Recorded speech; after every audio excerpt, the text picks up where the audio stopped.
Yes, ma'am. The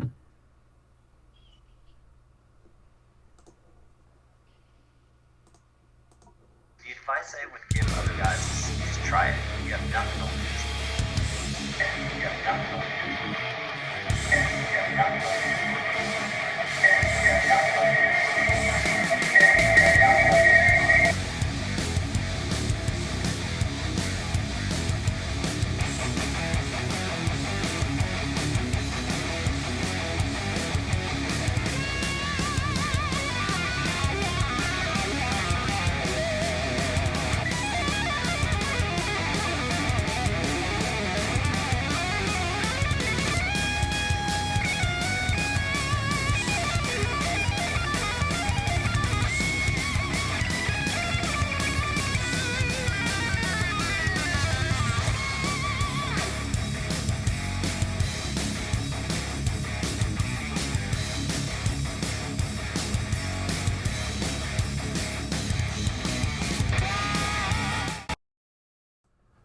Hello, I am MC Toon, the worst rapper in the world. Tonight, we've got a special debate. It is not me. It is Schrodinger's cat and Marilyn's spirit level. How you doing, guys?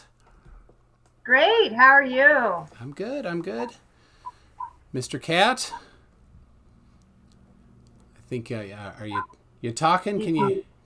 I was muted. There you go. But I'm happy to be here. But you didn't know whether I was talking or not. No. You couldn't tell. I'm Schrodinger's cat. So during the debate, what would you like me to call you? Anything you would like. Oh, well, now that's not nice. You should tell me. Should I call you Cliff or Cat or what? Schrodinger? Cliff, Cat, Schrodinger. Okay. Any of those, I will answer. I've been called them all. Those are some of the most kind things people have ever called me. I'm the same way. So you'd call me whatever. Hey, you or whatever. That's fine.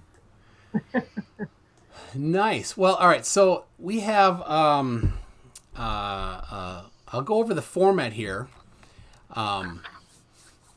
because this is maybe a little different format than some other ones. We're going to do a total of 16 different topics, right? So each person will get a chance to present for 2 minutes, and then a response from the other side for 2 minutes, with then each a 15-second rebuttal and another 15-second rebuttal. So it's a total of 4 going back and forth.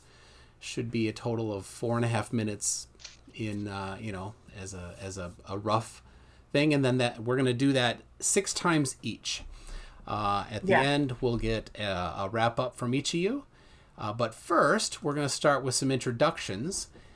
So I will. So in the introduction, don't introduce any of your topics or points yet. We'll just, whatever you want to say, whatever you want to do, as long as it's kind of on point and not going off into other things than the topic of flat Earth specifically. So, Marilyn, would you like to start? Oh, sure. So around Easter of 2017, I was out here in this very room I'm in now, and I was on the computer just watching some videos, and all of a sudden up pops this flat Earth video, and I'm there, oh, well, that's just crazy. I'm not watching that. And so the second time I saw that pop up, a little time later, I said, oh, those poor delusional Christians. And I am a Christian. So what's going on? Why are they talking about flat Earth? That's just wasteful. So the third time I said, okay, now between the second and third time, I had watched a video called The Principle.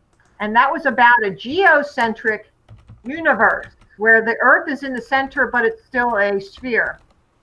And I watched that. So my mind was already geared to things being presented in a different way in terms of distance and position. And so I could imagine these things already. So when I got to the third time, I said, all right, so I know now that if there is anything to this flat Earth, it has to have a working model. So I went looking for it, and I found it, and I just dove into it from there.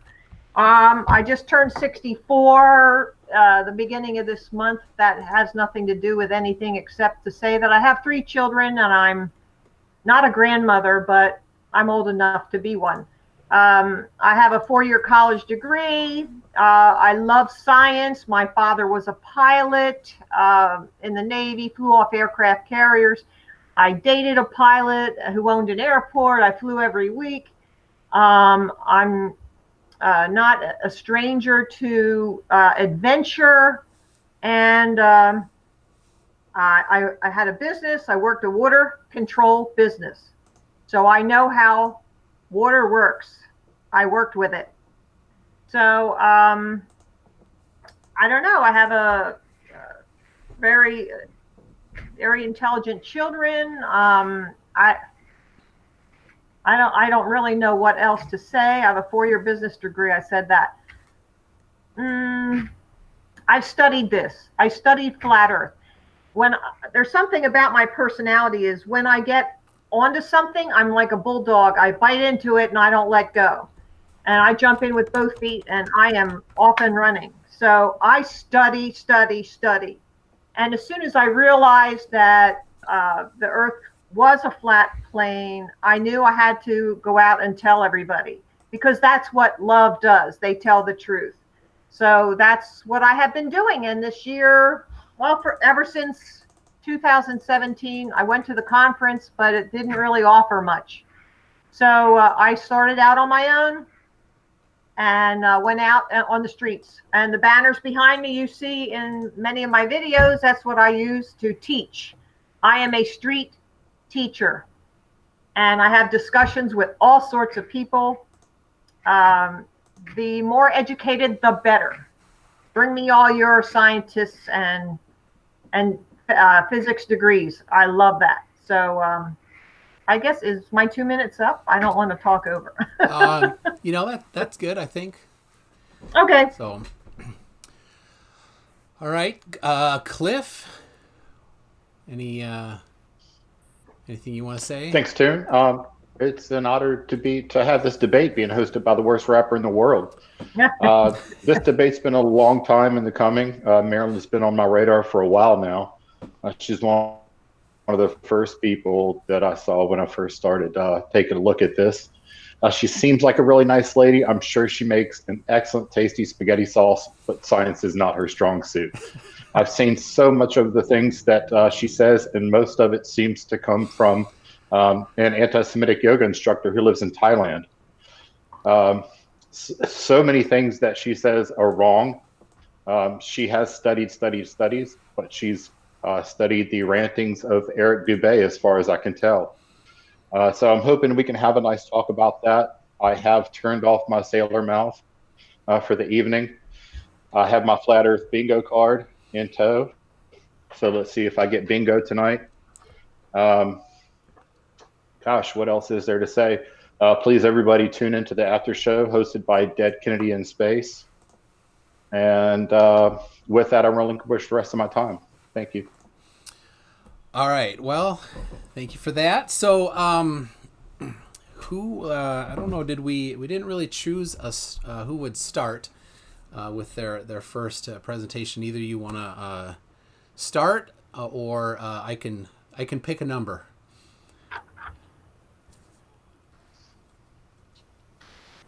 All right. Oh, whatever you want to do. I'm sorry. Whatever you want All to right. I'll pick. I don't care. I'll pick a number, 1 or 2. What do you got, Cliff? I can go ahead and start. Okay. If you want to bring up slide number 9 for me, please. All there, right, hold Toon. on. Number 9. So this is one of the number one go-to phrases for my good interlocutor, is that the horizon is always at your eye level. I had occasion recently to test this for myself after seeing it debunked so many times. I was on a flight from Milwaukee, Wisconsin, back here to Norfolk, Virginia, where I reside, with a theodolite. And as you can see, at 7,146 feet, the horizon is not at eye level. What else is there to say? All right. Is that the extent of it there? I see Marilyn stepped away for a second. Well, I mean, we've had Sean Hufford do this with a drone. Wolfie 6020 has done this ad nauseum. And if I could be so bold, my interlocutor's good father would know this, being a naval pilot. And with that, I relinquish the rest of my time again. All right. So, Okay, so can I have a request there? I had to go get something. Sure. So you said that you were in flying, and you said the horizon is not at the eye level. Is that the gist of your statement? Yes, if we could bring back up that picture. There we go. That is a theodolite that I used to take that picture. And you can see that the horizon is mid-screen as indicated by the indicator there to the right. Okay. I have not seen a single one of your videos, ma'am, where you didn't say that the horizon rises to eye level. All right. So, Marilyn, you have 2 minutes. Okay. All right. Go ahead. So I have also watched. There was some guy who did. He was conversing with me last year, and he did some theodolite videos, but the videos he did, they were not really done with the intent of showing everything that he was like looking at. And we all know the guy down in New Orleans. Soundly. What is it? Soundly. Soundly. Yes, Soundly, that's right. And there is so much wrong with what he's doing and saying. He does not take into account for any moisture in the air or mirroring effect, and he just totally ignores those things. But you can't ignore those things.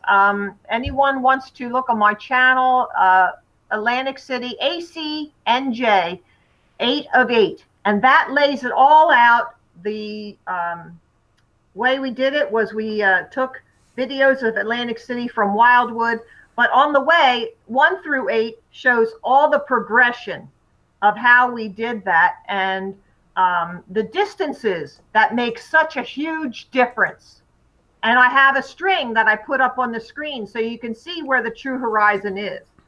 So, when it comes to 2 minutes, MC, you just have to say time's up or something, okay? Yep, I have a timer. So you have to learn. You can't just look out and say, oh, well, I don't see it. Well, that's really being immature-ish. You have to know what you're looking at. You don't know what you're looking at. The theodolite only goes a certain distance. It does not go the distance that a... There's the 2 minutes. You can finish your thought there. Go ahead. It does not go the distance of the P900 or the P1000 Nikon cameras. Go ahead. All right, Cliff, you have 15 seconds. Okay. Out of those 15, I'll probably only need 5. Ma'am, with all due respect, Soundly is not here. I am. Can you please address the picture that I showed that shows level 000 for the horizon? It doesn't have to go as far as the P900. It only needs to show you where your eye level is. I relinquish the rest of my time. Thank you, Cliff. And then, Okay. Marilyn, you have another 15 seconds. Well, there are things that you don't know what you're looking at. The horizon that you see through the theodolite is not the true horizon. That's all I can tell you about that. I did not really see the picture, to tell you the truth. But if it was on the land, there are land features to deal with. If it was over the water, then there is the mirroring effect that you have to understand what that is. So all right. That's all I can say about that. How much time do I have, if any? That rounds up that wraps up that round. So You can come back to something else. yeah. So and now it is Marilyn's turn. Okay. So the topic I have is water. And this is what I use when I go out on the streets. I have a 4-foot level, and I have on it, it says, how far can you see? Where's the curve? I have the formula for the calculations here, and the formula for the curvature and then look here. And I put it on a tripod, and I tell everybody is that horizon that you're looking at, is that level all the way across? I mean, and how far can you see? When you go down the one end, do you look and you see the other? I'm going down to Ocean City, New Jersey when I do this. It's usually a large body of water that I put this near. And the trick is too, when you're turning all the way to the left, you see land. And then you turn all the way to the right, you see land. You're looking right down at the shore.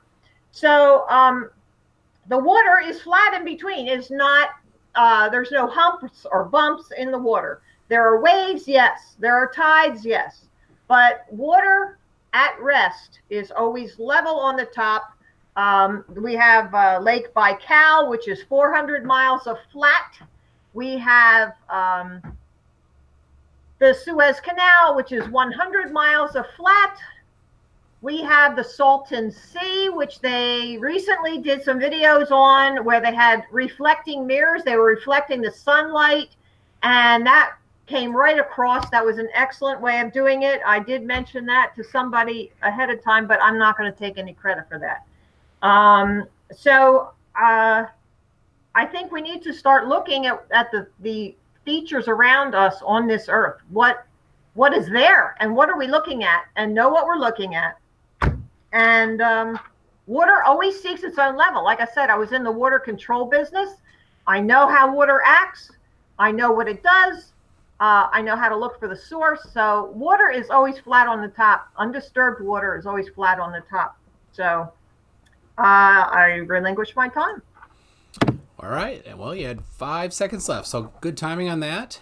All right. And Cliff, you have 2 minutes. Go ahead. All right, thank you, sir. God, we're getting so close to bingo already. I wish there was a prize. Okay, this is. Let me know if you could see this. This is the Watch Officer's Guide. This U.S. Navy Watch Officer's Guide. And on page 115, the question that Marilyn initially asked was, "How far can you see?" And here's a table in that guide that says how far you could see based on your height of eye. The only thing that we could say, if this is not true, is that the Navy is lying to its sailors to their own detriment. Water is always flat. Okay, so this line is flat, as best as I can draw it. We can both, all three of us agree that's flat, correct? Okay. Is it level? No, but it's still flat, right? Okay, so if this is the horizon of the Earth, level is this direction, towards the center of that massive body. Level does not equal flat. I relinquish the rest of my time. All right. Marilyn, you got 15 seconds. Okay, so that's why I bring out the level, because it's level and it's flat. I'm using the level on it, okay? And yes, I do understand relative position of water flowing downhill, okay? The globe model says that it's closer to the center. That's the downhill part. But level is level, and you can't get around that. All right, and Cliff, you got 15 seconds. Okay. Again, right here, that would be level. This tangent line would be level. So water here would not be flowing versus water here because there's no force. The force is in a downward direction, parallel to the center of mass. So you're confusing altitude and the gravitational force. Those are two different things. Level does not equal flat. All right. right. If something is, there we go. Yes. That's good enough. We gotta stick to the timing there. So, all right. Well, thank you. That's one round back and forth each. I forgot to say a couple things. We're gonna do if you're good for both of you to do it at the end, we're gonna do Q&A. Oh yes, please. Yeah, and any super chats we'll do at the end as well there. So, all right, and now we are back to Cliff showing your next presentation there. So,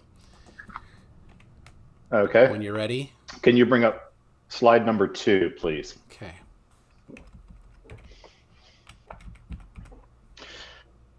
One of the main things that I hear you say, Marilyn, when you're doing your, what was it, I guess, street epistemology or flat smacking or things like that, is you invoke the name of Captain Cook, who was a wonderful explorer, did a lot of things. But for some reason, you claim that he claimed that he sailed around Antarctica for 60,000 miles when nothing could be farther from the truth. We have his logs. You cite his logs and apparently have never read his logs. Let's just please go to the next slide. After that, you can see some more of his logs. They are dated with where the places that he was. He sailed all over the South Pacific. We're talking about Brazil, New Zealand, Australia. Yeah, he touched Antarctica here and there. But the time frame that you say that he sailed 60,000 miles around Antarctica is demonstrably not true. If you had just simply watched one of my previous debates, I've already debunked this to the hilt. Let's go to slide 4, please. There you go. And there you can see that's a sample of his handwritten logs, if you don't believe the ones that were transcribed into text. Let's look at the one after that. That's a depiction of his different voyages. And if all of that is not enough to convince you, then let's go to slide 6. Not only can you go to a museum in the UK and peruse his handwritten journals, you can buy a copy of his handwritten journals. Let me finish that sentence. To finish my sentence, on what basis are you asserting that he sailed 60,000 miles around Antarctica? Thank you. All right. Marilyn, your turn. Okay, so Captain James Cook, his mission was to follow the coast of Antarctica. And I don't know who can go around, he was an experienced captain. He followed the coastline, and that was on his port side. And he just kept going, but he did not go and get lost in the Pacific. And I remember from my school books, oh yeah, he did all these loop-de-loops. And even the picture you showed, it showed loop-de-loops and just going in a nonsensical way, as though there was no purpose in his goings. So I cannot imagine that being any sort of, unless he was drunk. That looks like the ravings of a drunkard, going in loop-de-loops and all those sort of. Now, if you can believe what you want to believe, that's fine. I'm going to stick with his mission was to go around and find a way onto Antarctica. And keeping the shore at his port side, he could not find a way in. And he traveled 2 or 3 years and logged 60,000 miles. And I'm sticking with that. Go ahead. All right. Okay. Cliff? You say that his mission was to follow the coast. My question to you is citation required. Okay. I have the journals transcribed and handwritten. I have visual depictions of that. Plus, I have him being a celebrated naval officer for mapping much of the South Pacific, and he kept the coast on his port side. Last question, really fast before I run out of time. What does port mean? Well, it's port, or as starboard is one side. I think that's the right, and port's the left side. Very good. Thank you. Stern and bow. There you Stern go. is back. All Bow right. is front. I think we got kind of our 15-second back and forth on that. That's fine. That good? Okay. I don't have any citation that he asked for. Okay. All right, Marilyn, you're second. Okay. Whenever you're ready. All right. Curvature.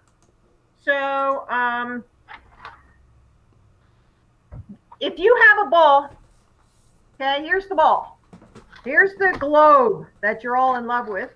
And it has to have curvature. There has to be a curve. And you notice that even if you're standing in Australia, everything has to curve downward away from you, because according to your ball theory, you're standing straight up on Australia. So everything has to go down and away from you. Anywhere you stand on this globe, you're standing on top of the world. You realize that. And it doesn't matter if you're down here or wherever you are. Okay, there has to be curvature. Now, there's been a couple of theories about, the curvature formula. Well, I showed you already the curvature formula was 8 inches times a mile squared. And I'm sticking with that one, because the other ones were saying, 15 degrees and, 15 degrees. How can you go with 15 degrees? Because the length of the legs of that angle, it's longer. It's more of a distance, so you can't go with that. Then the other one says, you cut the top off an orange and it's all flat. That circle is flat. Well, you're not standing on an orange. You're standing on something that cannot be cut. Your vision, your position has to be that you're standing looking away from you, or you have 2 points, you look side to side. But it has to be positional. You're not on an orange. So you can't cut anything away from the globe. So you have to be up on top of that. So there is no other formula that you can use except the 8 inches times a mile squared. And it is not a perfect formula, because you can only go so far with it. All right, good timing there. You should have had a bell. I hate that thing. Oh, you don't like that sound? I can. That's I don't called care. I'm not complaining. By the Seaside. Oh, is that what it is? There we go. Oh, there you go. All right. Cliff, you ready? Yes, sir. If you could bring up slide 26, please.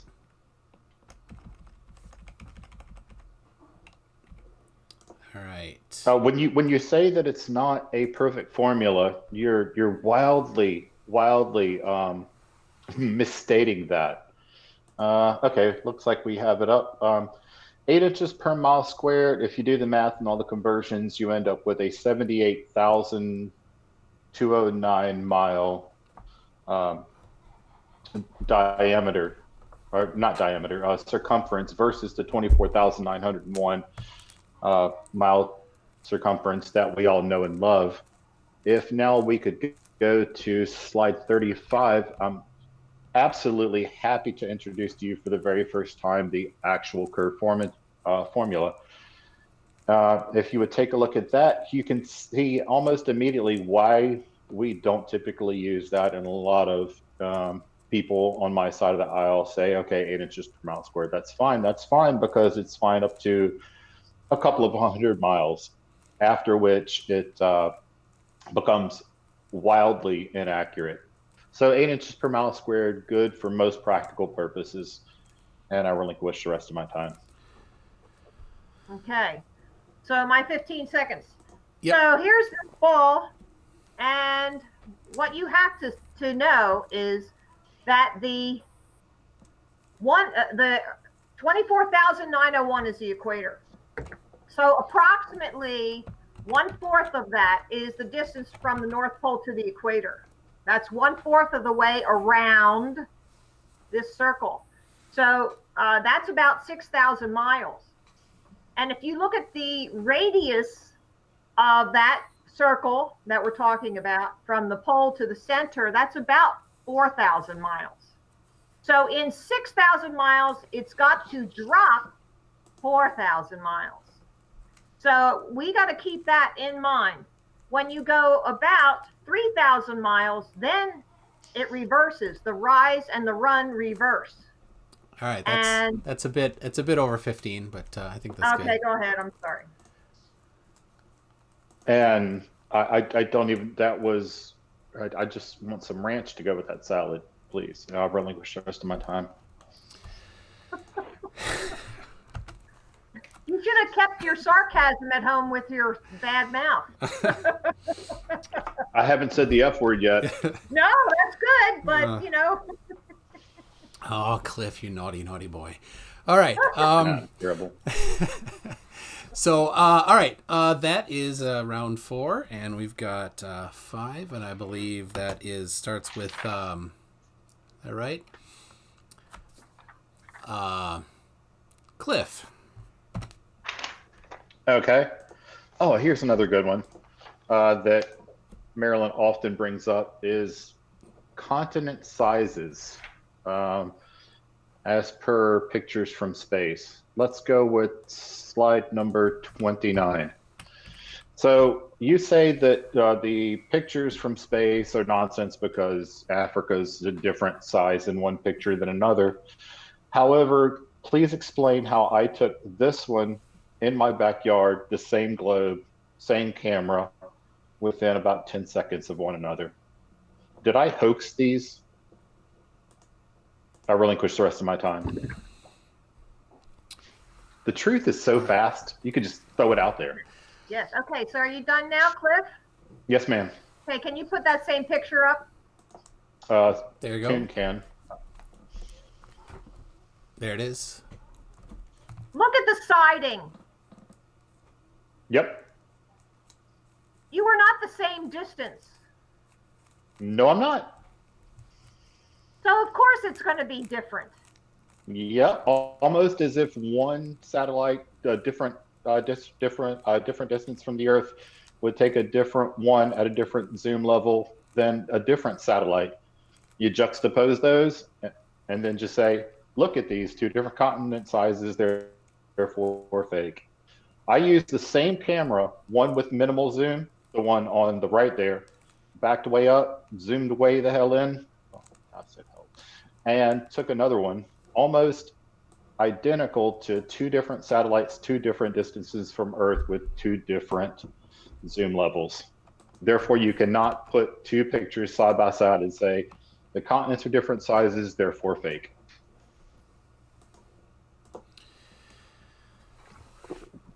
Well, my 15 seconds is you have a minute, almost a minute 20 still. Oh, okay. So I think we can say it because NASA is putting this up there, and for the money that they are getting, we should have every frickin' detail about those pictures. So if they want to put up a picture, they better darn well label it what it is and how they took it and all that stuff. They just put them up there. So I don't accept that. I think it's very shoddy, slipshod work. And yeah, I'm still going to stick by this, that they are mocking us. NASA mocks us with those pictures. And they aren't worth the money that they're getting paid. I don't believe that NASA is a true organization. Of course, you know, we don't accept outer space because of the dome. And that's what I'm going to leave that at. All right, 15 seconds, Cliff. Okay. I don't even know where to go with that. We've had so many instances of flat earthers bringing up pictures and saying, look, this looks just like a cartoon. And then somebody brings up the metadata and holy crap, NASA said this is an animation render. So you can't have it both ways. You're saying, I'm sticking with this that says it's fake when I showed you why it's not. I mean, all you have to do is dig through the metadata. When they produce a photo, if it's an actual photo, you get the metadata, when it was taken, where it's taken, how it's taken. Look at Himawari 8 or any of the other sensors that we have out there. I relinquish the rest of my time. And then you get a wrap up, Marilyn. Okay, so the pictures that they give us about the moon landing and all the planets that they're taking pictures of here and there that they claim to be taking pictures of, we in the Flat Earth reject all those. We don't believe that they are true and real, because when we take pictures of the same planets, we get something totally different with the P1000 cameras. So yeah, I still agree that NASA is putting out false information. All right. There we go. Marilyn, you have 2 minutes for your next. Okay. I'm going to talk about Antarctica for a little bit here. There is a concept when you have Antarctica on the bottom of the ball, it is a continent. And with the flat Earth, what we do is we cut it, we slice it, and I don't know if you can see this or not, but we open it up and it goes all the way around the outside edge. That's how it looks, okay? And so that's a concept that if you can't even conceive of that concept, there may be people watching who have no way to imagine things in their mind in a different way. And they are stuck in the reality with which they were presented. So you have to be able to visualize things in a different way. Like I said, I watched that movie, The Principle, and that showed a geocentric universe. And so it put things in a different perspective. And you have to be able to conceptualize those things. If you can't do that, then you're going to be stuck spinning around on this globe. Okay? So try your best to look at things in a different way. Go watch that movie called The Principle. Son Genis, he was in a debate and with Rob Skiba at one of the conferences. So that was a very good movie for the fact that it reorganized and showed visually how the universe could be different with a geocentric, not the heliocentric.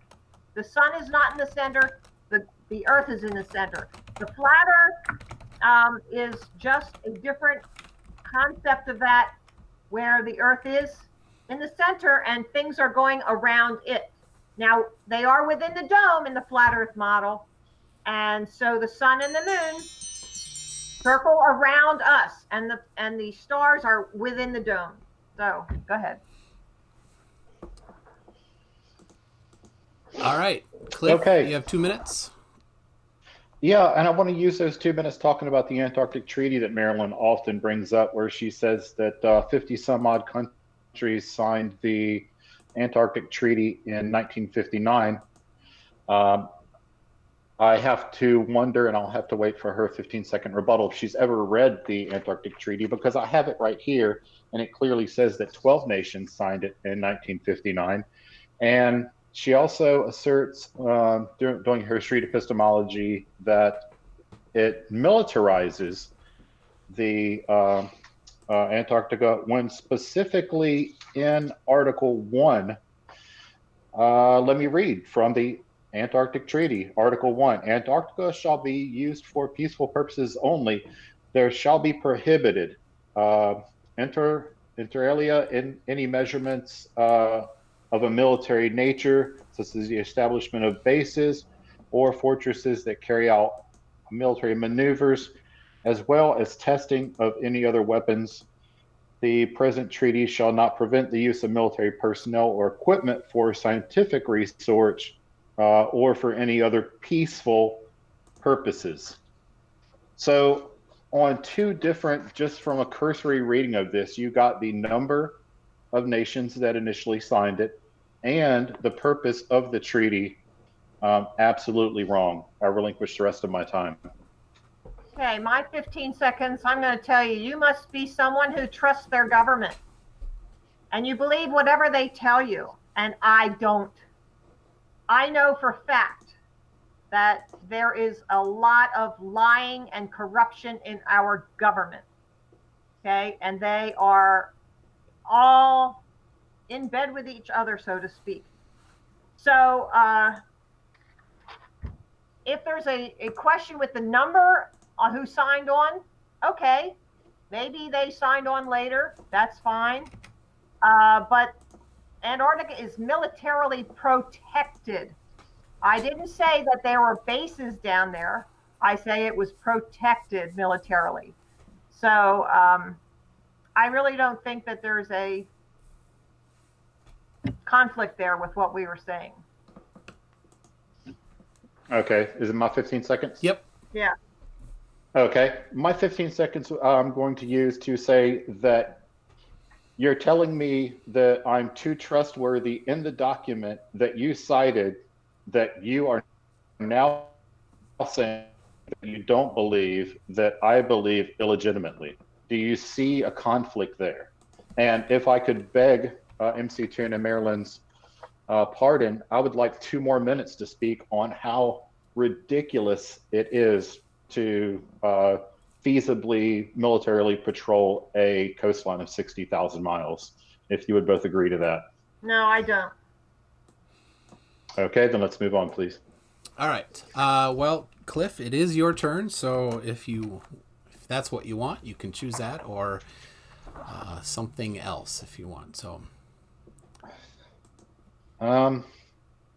Let's look at slide number 38 by special request. Marilyn, if you know Jesse Kozlowski, does that name ring a bell to you?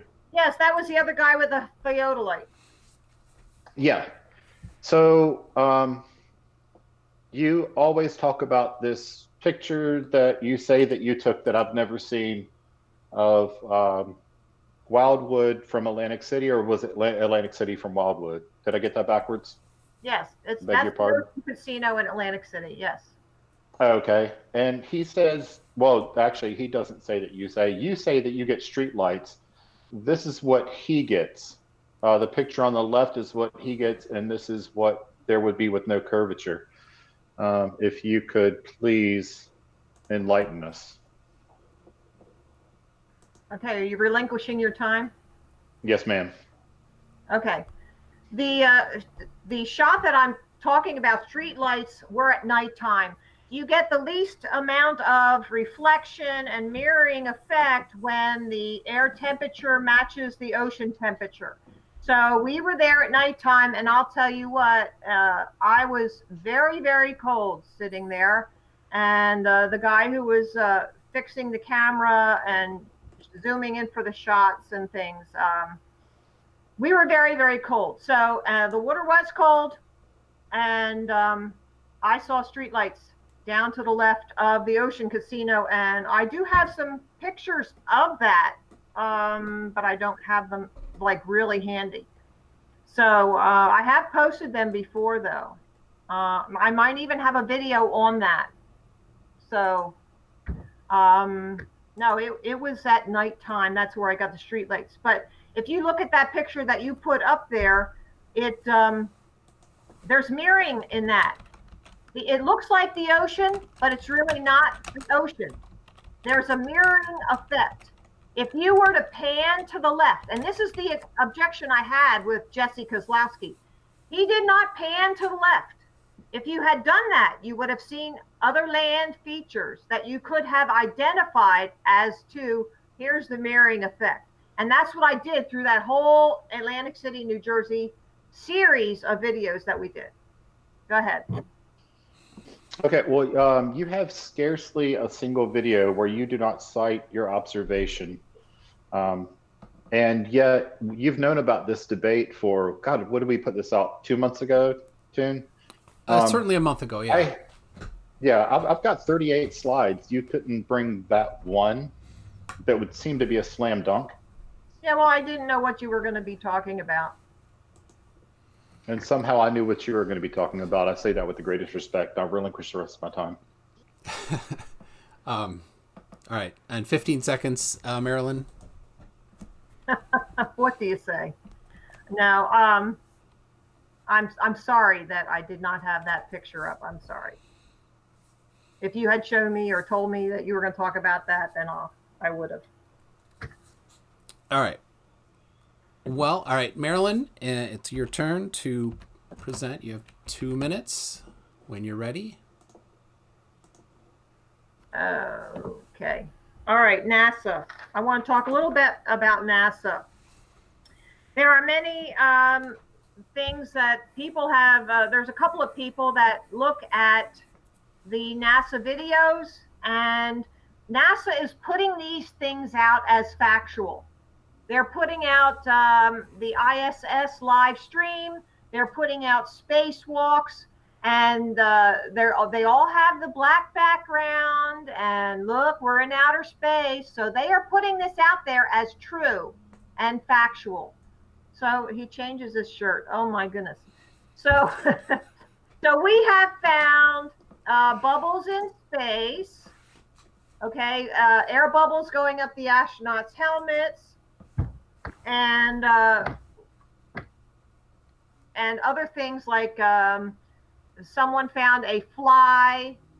There are reflections. I myself found a scuba diver in one of the portholes when they had a spacewalk.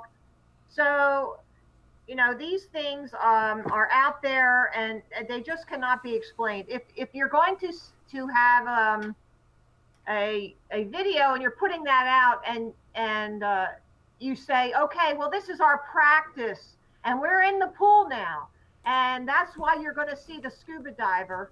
Hey, well, that's okay then, because you're telling me the truth. But when you say we are in outer space and we're doing a spacewalk and we see a scuba diver, then you're a liar. So, and these NASA organizations are all over the world. They have the vector in similarity. They do a lot of things that are similar, just a little bit different.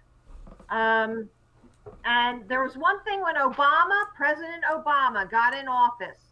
I heard a speech by him, and he said that we are going to change NASA into a Muslim public relations organization. Now, to me, that meant they weren't going to be doing space anymore. What does he want to do? Have all Muslim astronauts? Is that what he wanted to do with that? All right, Nah, that's something your very time. Wacky. Go ahead. All right, Cliff, you have 2 minutes. I know I'm going to sound a little bit like a broken record, and I'll relinquish enough time for her to answer this question. Do you have any pictures of bubbles in space? No, they're out there. The videos are there, and no, I didn't bring them up. Sorry. Can you bring up slide number 30, please, Toon?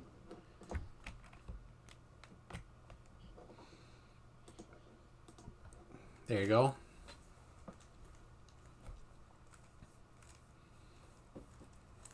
I got it up there, the scuba diving. Yeah, let's look at those bubbles. Does anybody who is screaming bubbles in space have anything that looks like that? Or No. just a fleeting flick of something that could be anything? No, it's a bubble going up the astronaut's helmet, and there's other ones too with a black background, and there is no, it's not like this. Yeah. No. Sometimes up, sometimes sideways, sometimes down, sometimes in circles, just fleeting all sorts of different ways. Well, I think on the same subject, can we look up 22, please, real fast, just to kind of put this whole thing with the ISS to rest. So it's the link to the Yeah, it's ISS just a tour. link. Yeah, well, no, this is a 22, no, not a 22-minute. I think it's something like a 30-minute uncut tour of the ISS that puts to rest that they're doing it underwater because the neutral buoyancy pool does not have the entire mock-up of the ISS in it. It's only modules. It puts to rest the harnesses because they're going through multiple hatches. It puts to rest the vomit comet because it's uncut for more than I think 30 odd minutes. And anybody That's at their own your time. leisure is welcome to look at that. Thank you, sir.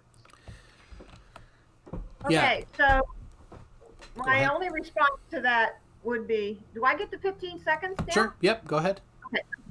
All right. So my response to that again is, you trust what your government puts out, and I don't. You trust that their explanation is sufficient for you, and it's not sufficient for me. If they say, oh, well, this is just this, I'm there, no, that's not enough for me. So you can believe that if you want. I don't. I don't believe that. So we just have that difference. Is my time up? Yeah, that's about 15 seconds. I put the link in the chat if anybody's interested. Thank you. And all right, and Cliff, 15.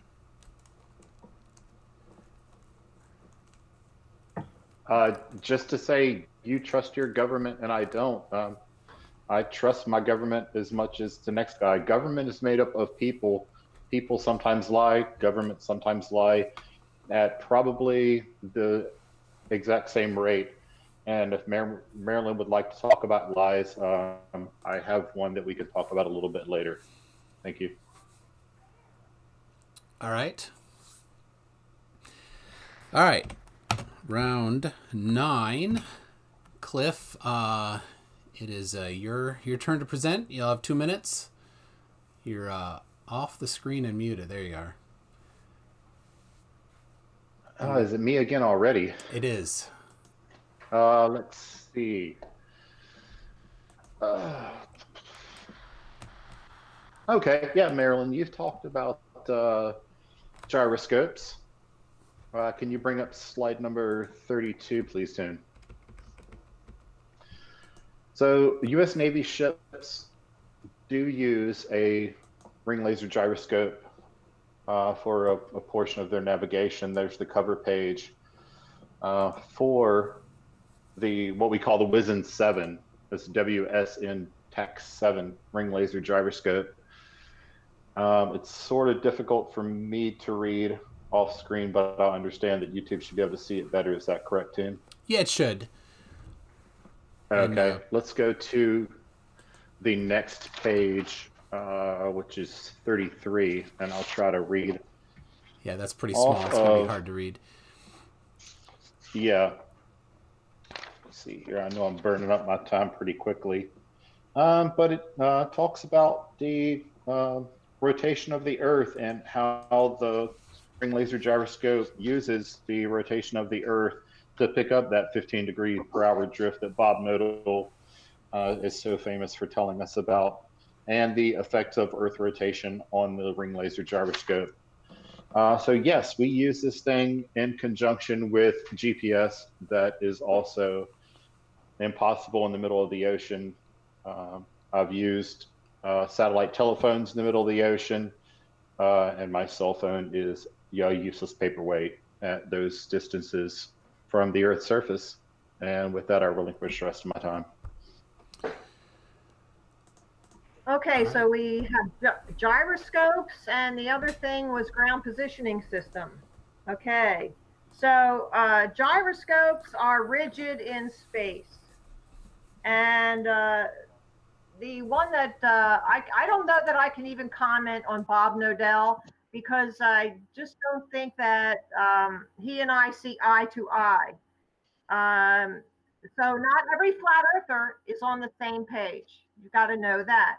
I just don't like with the conferences, I have only gone to the one in 2017, and I knew right then and there that they were not of the same spirit. And I say that meaning on the same page as myself and a few others. So I don't want to even comment. I think Bob Nodell is more on your side than the flat Earth side. So, but hey, they can do their own thing. That's fine. Gyroscopes are rigid in space. They are the same when you take off on a plane and you go thousands of miles. That still is rigid. If it weren't, then the planes would have to dip their nose. And even though I don't like that illustration of a plane dipping its nose, because there could be an imaginary tether from the center of the Earth. So you have to go into gravity and all that to really get a good discussion about that going. But I would say that gyroscopes will tell you that if you're going over the surface of the Earth, that it's going to be the same when you take off to when you land. And so that proves that it is a flat surface, no matter how far you go. So GPS, ground positioning system. Oh, go ahead. There's your 2 minutes. Yeah. All right, Cliff, you got 15? Yes, ma'am. I started out talking to you about a ring laser gyro on a Navy ship, and you start talking to me about aircraft gyros, which I understand, and you use the term rigid in space. You spend hours upon hours, almost what seems like each and every weekend, doing your street epistemology. Could you spend one of those learning what these terms actually means? Rigid in space is fine if you're allegedly Dave, who, by the way, drinks his own urine. But just please learn what these terms mean. Thank you. Marilyn, go ahead. A ring laser gyroscope is still a gyroscope. Indeed. So it's just a different type of one. So I don't see what the big hoo-ha is about that. All right. The big hoo-ha is please learn what those terms mean. Yeah. So if I can, gyroscope. There it is. I'll for Marilyn maybe just to help you out. Ring laser gyroscope is not rigid in space. It's measuring it differently. So if you just something to look into for how they work. So all right. Well, they don't work any different. It's still a gyroscope. It still is. It is rigid in space. Yes, it moves. I've seen it operate, but it does not show any curvature. Yeah, it's not a curvature measuring device. So okay, Marilyn, round 10. It is your turn. All right, let's go on to gravity. We got to get to the big things here. Gravity, and now everyone has learned that gravity is the thing that holds us onto this globe, okay? And they say that it is a pulling force to the center of the globe or the ball, and that there's some mysterious force that is pulling us to the center. And yet at the same time, they say there is a molten core. And we know that magnetism loses its magnetic properties over 1,000 degrees. So the core is said to be, 2,500 or more. So we certainly cannot have any magnetics pulling us to the center of the Earth. Now, someone else told me, well, maybe it's just a shell that's around the core where it cooled off a little bit. Okay, so let's have our imagination just go wild so we can prove that just for the sake of believing in this ball, why don't we just look at other evidence? Okay, that might be another way to go with this. So first off, where is the magnetic north? Okay, we say the magnetic north is up here at the North Pole, and when we have our compass, we can go around and we can always have the compass point north, even if you're in Australia. Now, what happens when you're in Australia, which is here, and the North Pole is here? Now, I hope you all can see that. There's a lot of Earth to go through. How does it go through to get to the North Pole? Does it go through the Earth, the land and the water, or does it go around? Well, I have a different idea. I think we live inside a torus field and that we live on the inertial plane. The inertial plane is the space between the poles, okay? And there we have the electricity coming up out of the North Pole and around, which is holding up and holding back the dome. The dome is self-supporting, but that is the same shape as what we would need for the dome. All right, that is time. It's a time. Oh, it's a push down, not a pull down, and that works with this. Go ahead. All right, Cliff, you have 2 minutes. Okay. So what you're talking about here is in the inner core, molten iron loses magnetism at what is called the Curie point, which when it gets so hot, it's no longer magnetic. You also have the outer current, or the outer core, which is solid. The magnetism is not created because this thing is a magnet. There are convection currents, and you say if you're at the south pole, why doesn't it point through the Earth? It's because that's not how a magnet works.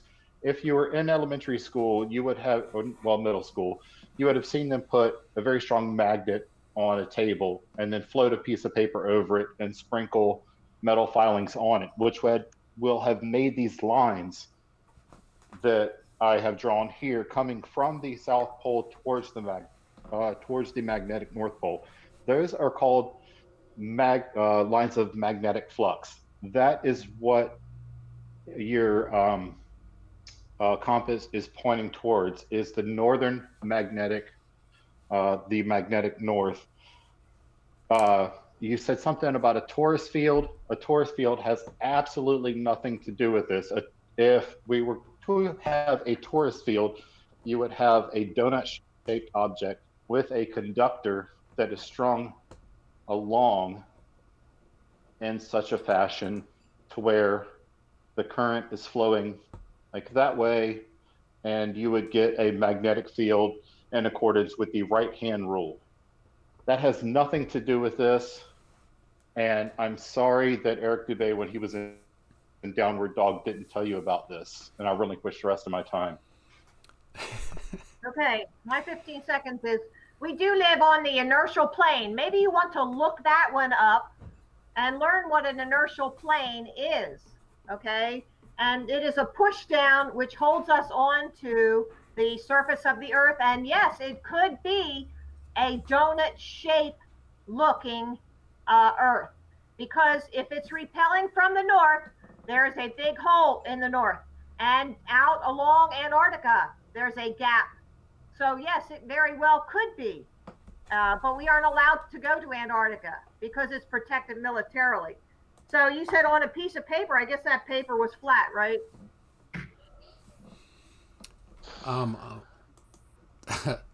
Cliff, your 15 seconds. Yes. Can you tell me, this is a two-parter. First, what the inertial plane is? Please define for me an inertial plane.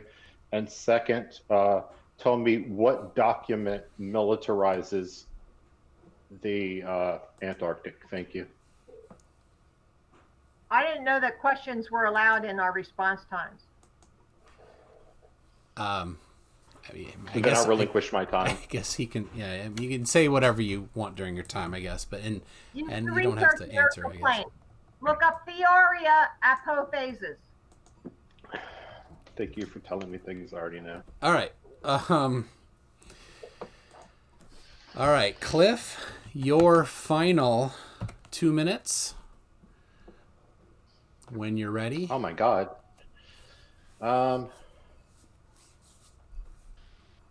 Okay, so I guess let's go with this slide number 20. All right, let me get it here. And there you go. Timer started. Okay. When it comes up, I don't see it yet. There we go. This is the Laser Interferometer Gravitational Wave Observatory, also known as LIGO. We have 2 of these right now and another one coming online soon. These have detected gravitational waves resulting in some really prominent careers being made. Each of these 2, and thus 4, since there's 2 of these, the far ends of each of these is 1 meter off the ground, where the base of the observatory is on the ground. That is due to the curvature of the Earth, in so much as the laser must travel in a straight line. And if both ends were on the ground, then the laser would incident with the top of each leg. Like I said, they've measured gravitational waves that were hypothesized in advance, thus giving weight to the theories that were presented ahead of time. I guess that's good enough for my 2 minutes. Thank you, sir and ma'am. All right. And Marilyn? Okay. There is something called the ether, and most physicists deny its existence, but Tesla knew that it existed, and the ether does exist, and that is what that ring laser was picking up, those 15 degrees that Bob Nodell said, oh, whoops, but the ether does exist, and the Earth is stationary, and the ether moves around us with the dome. The heavenly bodies, which we're going to get to, are embedded in the dome. The stars are embedded, and the planets, and they all go around us. So yeah, there is going to be movement, absolutely, but it's not the Earth. There's other experiments that you have to look at. Aries failure, for one, that proved that it was not the stars moving, but the stars were moving, the Earth is not.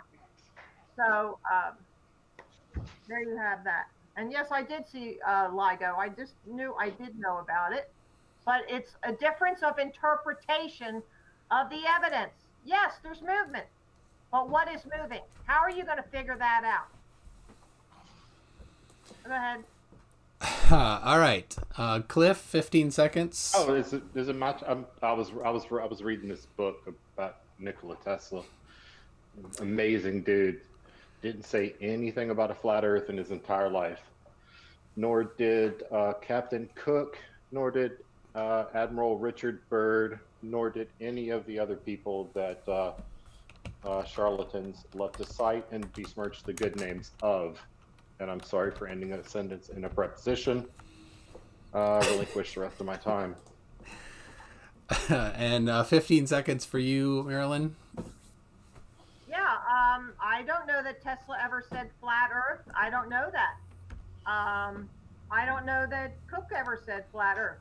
I do know that Cook went around Antarctica and logged 60,000 miles. So, Bullshit. no, we have come across with some different evidence. There are lots of doctors and scientists who have done books on this, and you can't probably see this. Yes, you can, right there. I have doctors and scientists books, at least 20 of them right here, where they have all proved the flat Earth, written books on it, and they're all censored in the schools.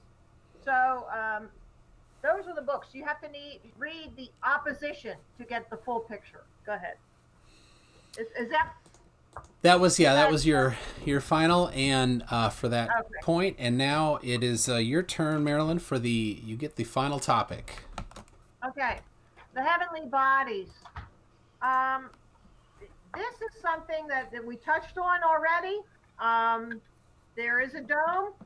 The stars are embedded within the dome. When you look at the stars through the P1000, you get something that looks like the reflection on a swimming pool. It's wavy and it's changing, and it looks like waves, and going in many different directions. So when you have something like that out of a P1000 camera, you have to ask yourself, what are these other people, astronomers, looking at, and what are they looking at them with? See, now I have a telescope, and as soon as I found out about flat Earth, I went and bought a telescope, and I looked up through it, and I just saw a white circle. And I got the P1000 camera from a friend of mine, and looked through that, and you see something totally different. Totally different. So what are we looking at? How do we know what we're looking at? Are telescopes really what they say they are? Okay. The concept of distance. How do you know if a star is trillions of light years away, or if it's about 100 miles away? How do you know? How can you tell the difference in the distance? How can you do that? Now, don't say, "Oh, I'm stupid because they measured it at different seasons, and here it was over here, then it was over here." I know all about that. I'm not stupid. I did look at all that stuff. I don't want to be out on the street and confronting physics majors if I don't know what I'm talking about. So you have to know for yourself, how far is that sun? Is it 93 million miles away, or is it 93 miles away, or is it 9.3 miles away? You have to know how to figure out. There's your time. All right, Cliff, your 2 minutes. You ready? Yes, sir. right. So we just heard a whole bunch of Marilyn saying she has seen observations of this and observations of this, and P1000s making cameras, making planets look like certain things. I brought 38 slides, and I got nothing in return. I debated Flat Earth Fokker. He brought nothing. Then I debated Zoom Truth. He brought nothing. Then I debated Gleam. He brought nothing. Now I'm debating Marilyn, and she's brought nothing. Can someone please show up to a debate with some sort of evidence other than, nuh-uh, I don't believe you? I brought the document that she was talking about, the Antarctic Treaty, and she says, nuh-uh. I'm at a loss here. I've been doing this for a couple of years now. This is why I'm switching to talking about sovereign citizens. There's just no meat left on this bone, and I relinquish the rest of my time. Okay, my 15 seconds. Sure. When you can't win on the evidence, you attack the person. If you had wanted to have certain things coming back at you, you should have said that in the preliminaries, in the planning stages. I'll give you something, Schrodinger. You are a master debater. Okay, there you go, and you can have your pictures and all those things to your credit, but you don't have the truth. You don't have the truth. Beer drinking and all, you don't have it.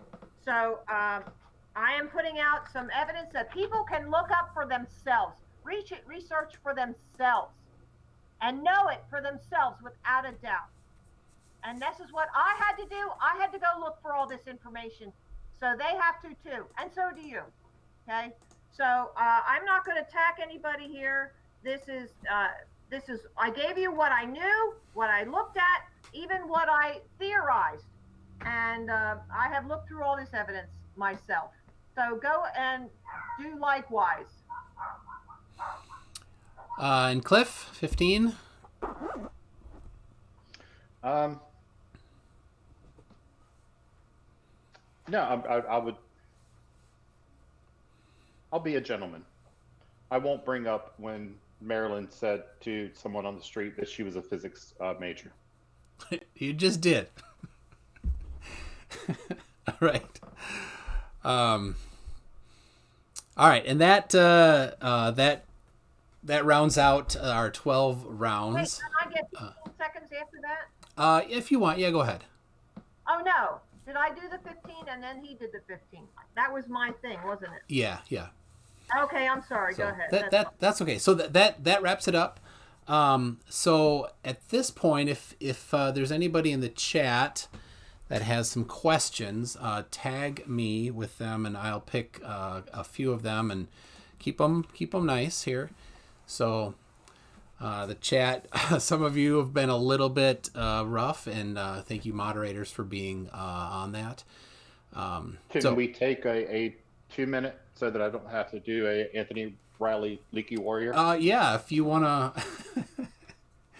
to go off. I mean, I do have a cup here, but maybe in the restroom would be good. Yeah, 2 minutes. All right, I'll be right back. Yeah, 2-minute break. I'll be right back. All right. Well, I will do a little bit of just myself here. So, got a bunch of questions coming. I see. Thank you. I'll collect them and get them asked there. So, I'd like to take a minute here and thank my two guests here for coming, and also I got some very nice patrons. We got people doing some super chats. Thank you very much for that.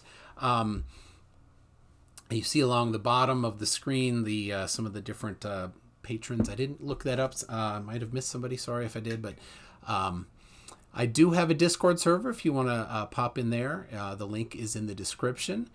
And I am on Facebook. If you find me on there, Michael Toon, feel free to look me up there. So let's see. We have I was at the Flat Earth Global Convention, International Convention, where people from all over the globe came to visit and talk about Flat Earth. That was a lot of fun. I met Team Skeptic there, as well as let's see. I did not see either M. Stone or George Natchik. They were actually in, and we got kicked out right away by good old Robbie Davidson and his security guard. So I'm looking at some of the questions here. Sorry. So let's see. I did get some interviews. I interviewed Flat Earth Fokker. We had a really nice conversation. So I'm getting those put up. I have not had a lot of time. I found out that there is a licensing challenge with still cameras doing video, and they automatically turn off at 20 minutes. And so I had a little bit of a challenge with that, and then some audio syncing issues and just some editing stuff that I'm not quite experienced with yet. So I'll be getting that soon. And it looks like we have we are back with both of them. So all right, well, I think Marilyn may have sounds like a barking dog out there. So all right, I got some questions here, and now Cliff, was it 2 weeks ago was Veterans Day? Thank you very much for your service. I know I didn't say anything to you that day, but I'd just like to say that. I waited all day. I waited about the mailbox. I thought there would be a card. Next year I'll get you the card next year. So, all right, we've got. It looks. We were busy getting kicked out of the convention. Flat Earth conference. Yeah. Yep. That was a lot of fun. And Marilyn, you may not know it. I was at the Flat Earth convention. In Dallas, Dallas? 2 weeks ago. Okay. Cool. Yeah. So did you get kicked out? We did. Oh, that's awesome. That's awesome. Yeah. On site. We had figured it. We intentionally did not choose to buy tickets. So we were in the lobby outside of the actual convention hall, and there's a lot of unticketed people there. But Team Skeptic made the mistake of introducing himself to Robbie Davidson right away, and so Robbie showed up with the security guard and asked us to leave. So,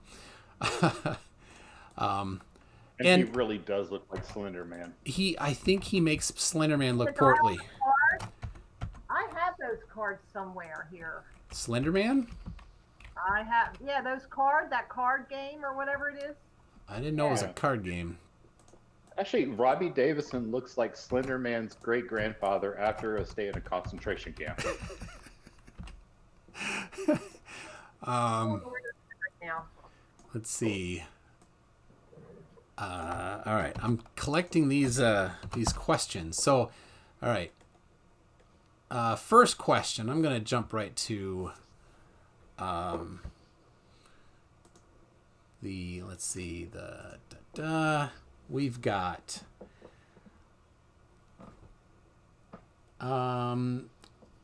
Aaron Armstrong is asking, which countries have soldiers working in Antarctica today? And that's for you, Marilyn. Okay. I don't know exactly which countries. I'm sure we are America because we are the military arm of the 3 city-states in the world. You know, the 3 city-states is the Vatican and London proper, within London, and Washington, D.C. And so the America supplies the military might. So I'm sure that we are there. I'm sure, the Falklands has been a row for a while, and so I'm sure that they all do their share. Antarctica is cut up into different pieces, and there's a few countries or people that own parts of Antarctica. So I'm sure they all supply protection. So that's just conjecture. Is that? No, I've seen that. I've seen that where there's parts of Antarctica are named different things. It's not just one big Antarctica. There's the Queen has part of it. I don't have all that memorized, but yeah, if you look up those things, yeah. Just like the United States is broken up into regions now to go with Agenda 21. Okay. So there's your answer, Aaron. Let's see. Angel Garay. Sorry if I got that wrong. Marilyn, can you name a scientist that says it's flat? Samuel Rowbotham. All those books that I showed earlier. Edward Hendry. Dr. Samuel Rowbotham. Why are you laughing there? So, all of these books, yes, there's a bunch. There must be 24 books right here. Yeah, they are scientists and doctors, physicists. So, a question then: do you know what university gave Rowbotham his degree?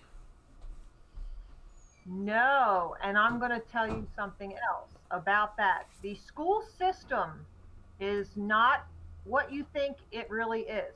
It is more, the schools are not teaching the absolute truth. And I made a presentation in front of the school board in my district here.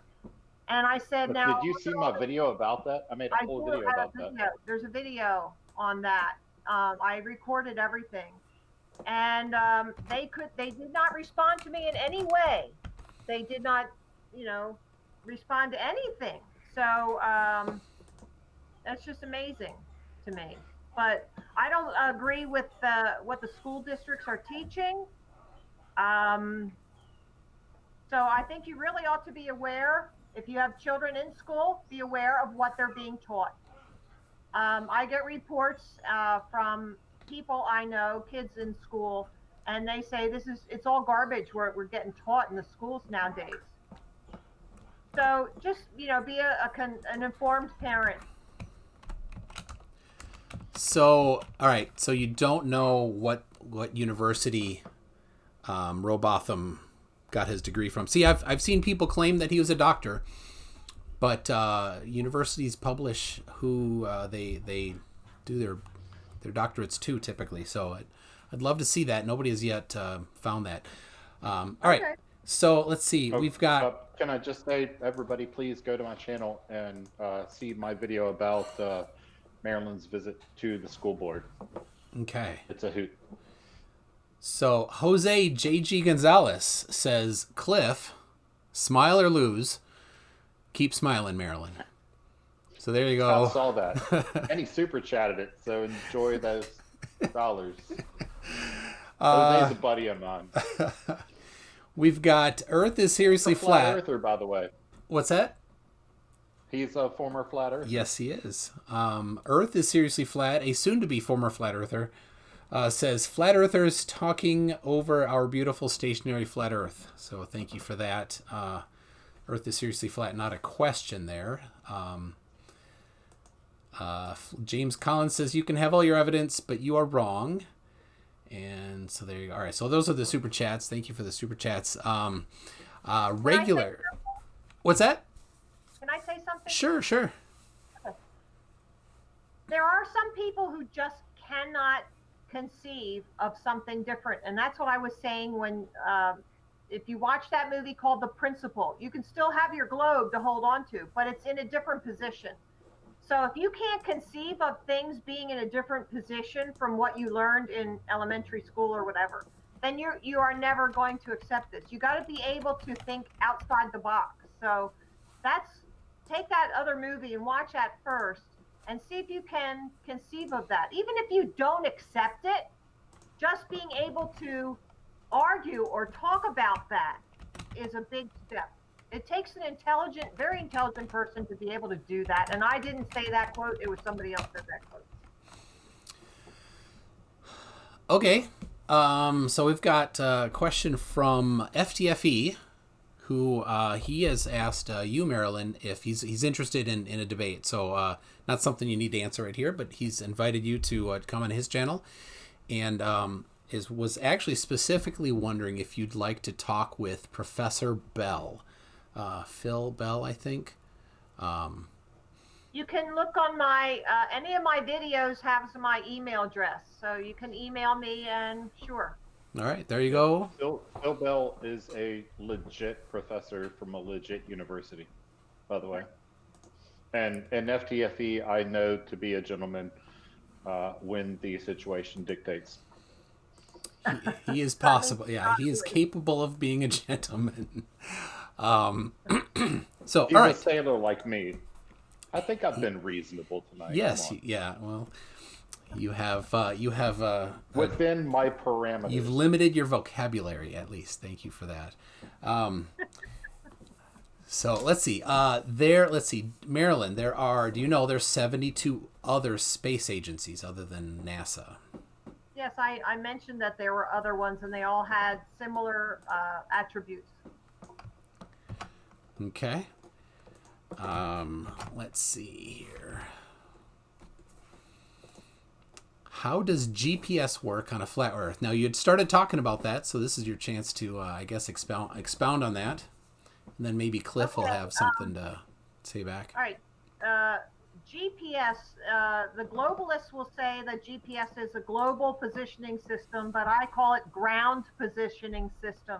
It started with the Loran system from the military, and it's about triangulation, and it's all about towers. It's not about satellites.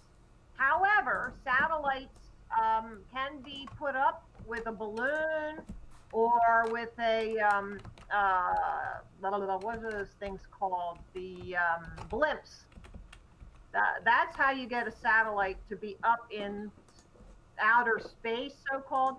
They put them up and they take pictures with them so they can claim that there's a satellite taking pictures. And for Global Earth, what's that? Yeah, Global Earth. It's the computer program. Anyway, so Google Earth. Google Earth. Okay, so yeah, that's how they get those pictures.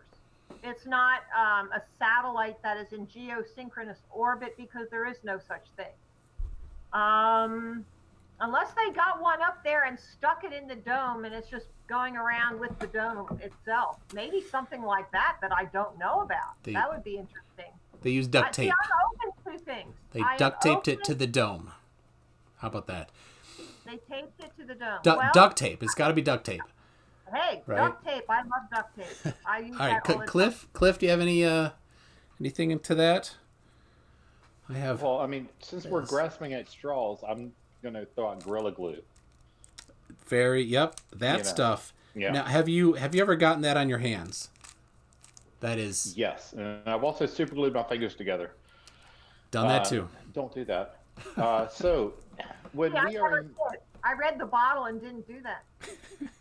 when we're in the ocean and we want to have on our navigational systems what we call figurative merit, which is how good of a signal we have. If we want a figure of merit of 1, we need to be locked on to 7 satellites. This is in the middle of the ocean, thousands of miles, or at least hundreds of miles from the majority of land.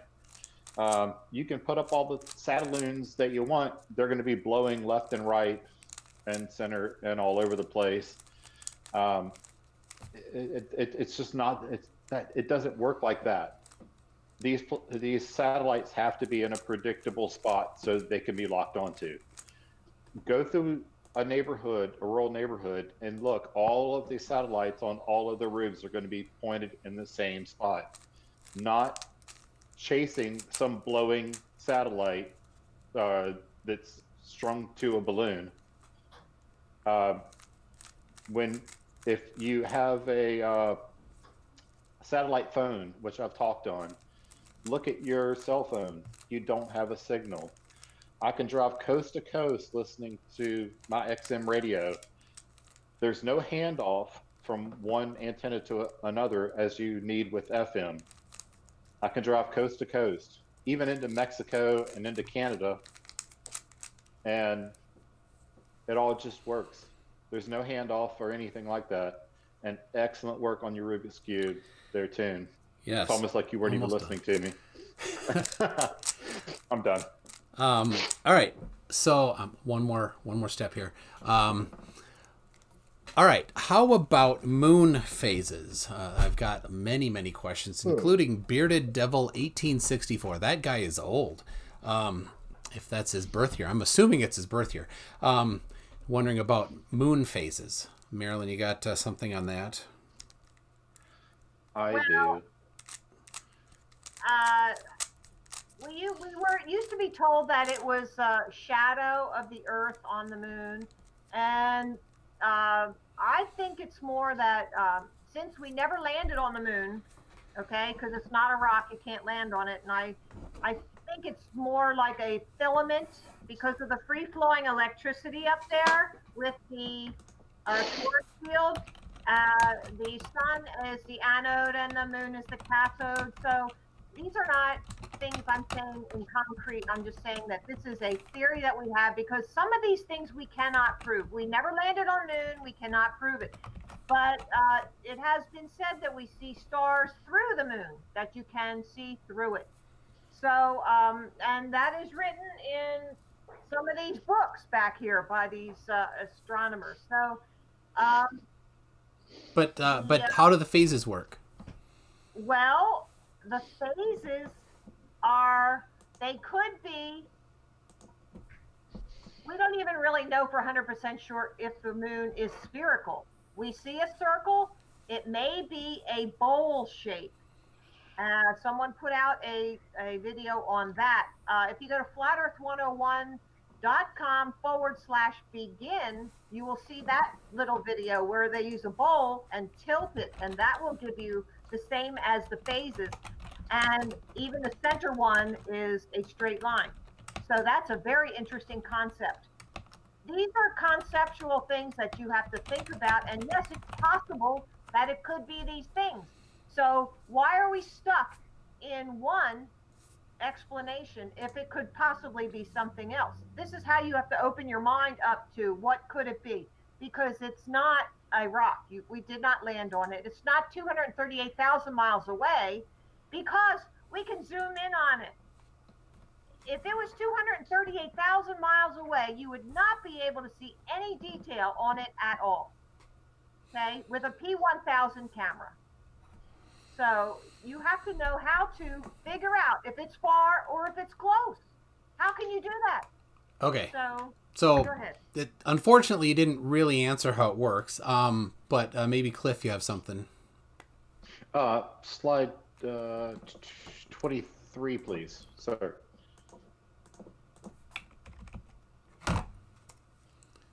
There you go. Okay. I took that in my front yard, and if you see the moon up there in the On the sort right of side? the left hand, yeah, the right hand center side, it looks a lot like that foam ball that I have on a stick. It's a really high tech experiment. It took me months in the making. I had to crowdfund it. It was really ridiculous just to prove that the sun illuminates the moon. Um, if we could switch back to my camera, here's a picture that I took. There we go. There's a lot of glare. Yeah, we see your room. Yeah, you see my room, but do you see shadows in those craters? Yes, I see shadows in the craters. There we go. Craters. I have heard you say, Marilyn, in the past that the moon produces its own light. Can you point me to anything else in the history of the world ever that produces its own light and can have a shadow cast upon it? Well, it depends on the strength of the light. And is that really a crater? And is that really a shadow? It certainly looks like a crater. It looks like a shadow. But could it be something else? I don't know that. Because there is evidence for other things. There's evidence of other light. If it's reflected light, then why wasn't it much brighter? How can it have a shadow? How can it? I mean, really, I understand that. I don't know that. I don't have that answer. But that doesn't mean that it's a sphere. That doesn't mean that it's reflecting sunlight. It doesn't mean that. Okay. Now that's the only thing that you can come up with, but that's not the totality of any other possibility. I'm sorry, but that was a non-answer. That was just well, maybe this or that. I think she did kind of preface it with she doesn't know for sure. So, yeah. And I'm defining, is that really a shadow? Is it really a crater? I've seen other pictures where, it's not that. So, there's a possibility that you're just interpreting that incorrectly. And I'm saying this for the benefit of those listening, and for you, that it could possibly be something else. I have seen other things. See, now when I said about the bowl, you just smirked that off. But it's true. If you have a bowl shape, that could be a possibility. I don't know that. I don't have the proof, the final proof. I would say that if people saw Seek Truth, Speak Truth, it was the moon that was key in his revelation that it's not flat. Because the phases of the moon, you wouldn't see it the same if you're in the northern hemisphere versus the southern hemisphere. The bowl does solve that problem, like Phuket Word does, but the problem with that is it makes it basically into a two-dimensional shape, which then, when you're at a different angle, would look like an ellipse, and it would distort as you moved farther from it. So. That's maybe. And also, over time, we do see more than 180 degrees of the moon. Yep. If you wait throughout the moon phase, you see more than 180 degrees, which means it's not a simple two-dimensional object. So we only see one face of the moon the whole time, ever. We only see one face. Plus about a certain percentage on either 10, side. 10 degrees, yeah. We've never seen the dark side anywhere. But there is no dark side of the moon. It's the far side of the moon. Because it's not always dark. Dark Side of the Moon is a Pink Floyd album. Yes. Far side. But lots of laser light shows. But AB Science did say, sorry man, you said Dark Side of the Moon too. So it happens. It's all right. So this Q and A, it seems like it's getting into a 2-against-1 thing here. Yeah. Oh, So sorry. Yeah, I won't. Yeah, I shouldn't be. So what I'm trying to say is that this was not in the original layout. So Yeah. I wonder what's going on here with you guys. No, and if you don't want to, that's fine. We have some other questions, but if you, So, yeah, if this is going to be just a question and answer for information, that's fine. But if it's going to be ganging up and mockery, I'm not interested. yeah, and yeah, I don't mean that. So, the most of the questions are for you, Marilyn. So, because I will give you information if Yeah. they are interested. But if they want to try and mock me, I'm not interested. Yeah, and I'm not. There are a few that I skipped, so I didn't think that they were appropriate. I do have. Let's see. While you're looking for one, Marilyn, I strategically picked MC Toon to host this debate because I knew that he would be, as far as anybody that we would find between the two of us, the most fair. Yes, Thank I you. spoke with him before myself. Yeah, But it if was anyone good. if you had picked anybody else, and they had started mocking me, then I would have been gone. I don't put up with garbage. Yeah, and I think we can all agree that Toon has done an excellent job. Well, it's not over yet. So let's see. This is an interesting one. Marilyn, how can there be a continual supply of atmosphere in a dome without it exploding? And I think I could answer that, but do you have thoughts on that? Okay. There is a theory about the Earth breathing. Okay? And that is what is contributing to the tides. Can I explain all of that? Can I prove all that? No, but I think it is a very interesting concept. If you look at the torus field and we are the inertial plane, then it appears that there might be something underneath. Or the Earth could fill the whole bottom side of that. I don't know. But the North Pole is the only one that the compass is pointing to. The South Pole is not out here in Antarctica. The South Pole is down here at the bottom.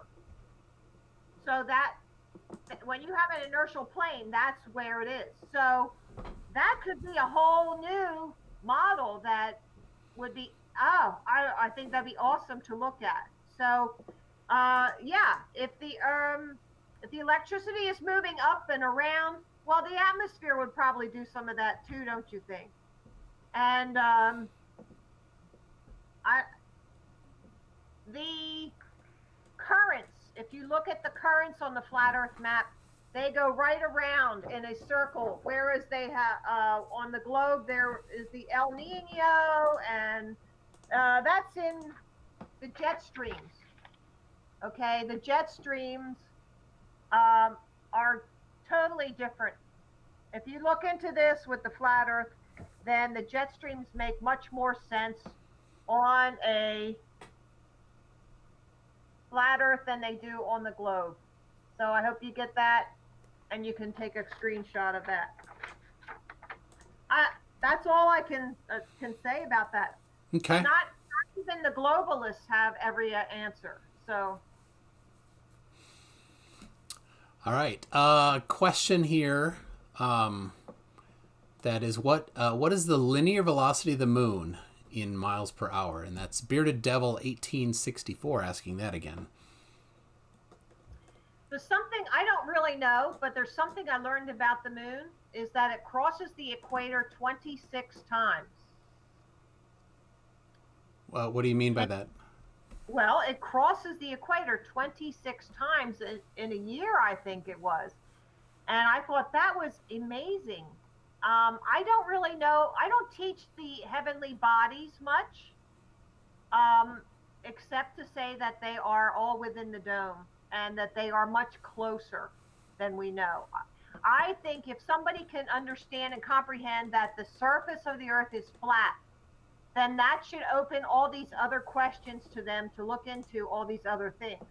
And there are people who are doing only moon observations. So, but it's just not my focus. When I'm out on the street teaching people, I want them to look at just the surface of the Earth. So when they get that, then they can look elsewhere. I think if we get critical mass, we can get all this data from the government that's hiding it from us. So go ahead, and that's all I got on that. Okay.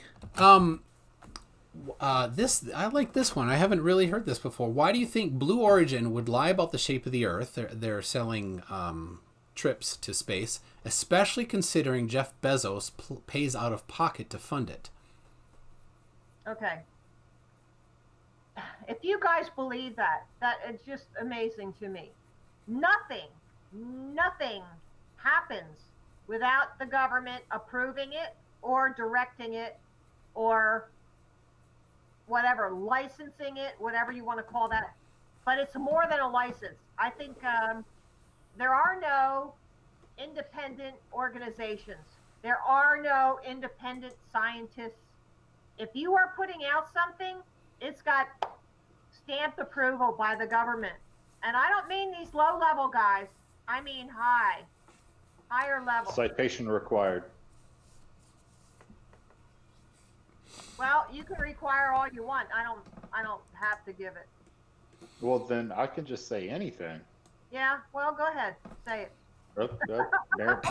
Marilyn is a zombie lizard person. There you go. You know, I win. a lot of people have seen Bigfoot too. So should we just laugh at them and say that there's no Bigfoot? No, I kind of think that there's something to that. Yeah, I think there's something to all these things. People have cited things. They have seen them. Am I going to say they're stupid and crazy? No. I'm going to say, all right, well, I'm going to file that back here. And then if there's further evidence, then I'll look in further. But you cannot dismiss everything. There are some things. No, you can't dismiss everything. You can add a weight to it based on its worthiness. Do you know that the citations or the sightings of UFOs have gone down since the advent of the smartphone with a camera? Well, now what would happen with that? There are still ones getting caught on camera. There are still sightings on camera. Okay. Of what? UFOs, correct? Yeah. And what does that stand for? Unidentified flying object. There you go. So it's an unidentified flying object. Do I think the government is doing that? Yes, I do. I think they are manning all these objects, all these flying, whatever they are. And we have had. Then why do we need the U? If you understand the torus. Why aren't they GFOs? You understand the torus field. The government has had levitation. We have pictures of very old pictures of the civilization that was in America. If you look into mud floods, they have those little levitating platforms back then, hundreds of years ago. There's a lot. A friend of mine, her father invented a car that ran on water. And the government took it and they never saw it again. So Why did they tell the government? All you want, hon, but guess what? Mr. Never tell the government when you make a water car. Yeah, they don't know anything about mine. So now they know. Now they know, Cliff. All right. So shut it down. Shut it down soon. So all right. Earlier, Area 55 Restorations asked about why would Blue Origin lie about it. And then he just said, Blue Origin has no affiliation with the U.S. government. I should know since I work here. So apparently he works at Blue Origin and has some... And there's compartmentalization. Yeah. If they don't need to know, they aren't told. That's fine. You can believe what you want to believe. I'm not here trying to convince anybody. I don't believe that. I believe that nothing happens. There is a government above our government. You do realize that. So I think that there are people in high places that are telling telling those organizations what they can and cannot do. All right. So it's like the opposite of Billy Ray Cyrus. Friends in super high places. That's Well, come wait. on now, That's what not. is that? Wait, I don't know country music, but that's not Billy Ray, is it? Well, I don't care about that. That's Garth. You can believe what you want to believe. You can Well, believe I don't that. know about it either. Then Sorry. You can believe what you want to believe. I think we're done here. You know what? I think we're done. All right. Well, I'm sorry that we appreciate you coming. Yeah. We appreciate you coming. Me and the government. Cliff. No, you're an idiot, an ass. For saying that. Well, I'm sorry about that. Thank you very much, Marilyn, for coming. I'm sorry it was contentious for you there. I hope that we can all just agree to disagree and try to understand things better, and that's really what we want. So you will never understand unless you look at the surface of the earth, and once you figure that out, then you'll say, what else are they lying about? But you will never get that because Mr. Cliff here, he worked in the Navy and he's so proud of his career. If the surface of the earth were flat, his life would fall apart. And he is too proud to be able to accept something like that. And that's what we're finding with a lot of people, that they have nothing to fall on. That's all they have is that little piece of paper that they did this, and that's their pride in their life. If they don't have that little piece of paper, they are nothing, and they can't live with that. So you have to be able to dismiss yourself from everything in your life and just look at the evidence. And it's not easy to do. all right. Well, thank you, Cliff. You have an after show on Dead Kennedy's channel. Yes, if Dead you Kennedy want, in yeah, Space is going to be hosting us. you can put that Everyone link. is welcome. Is there a link in there? Let me see if he sent me one yet.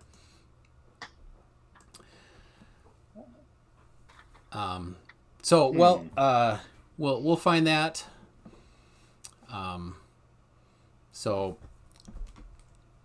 Just give me a moment to go to Discord. Sure. So Marilyn, I hope maybe you'll still consider Fight the Flat Earth and Dr. Bell. So there we have the after show link in the chat there. So copy link address there.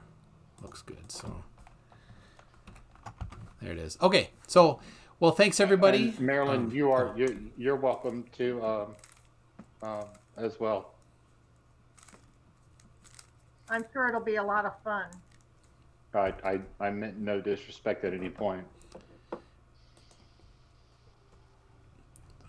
All right. Well, let's wrap it up here. So, thank you everybody. Thank you for joining, and everybody who watched. Please head on over to the After Show and Dead Kennedy's channel, and I have both Schrodinger's cat and Marilyn Spirit Levels channel links in the description. So feel free to look at those and hit up their channels. Thanks a lot, everybody.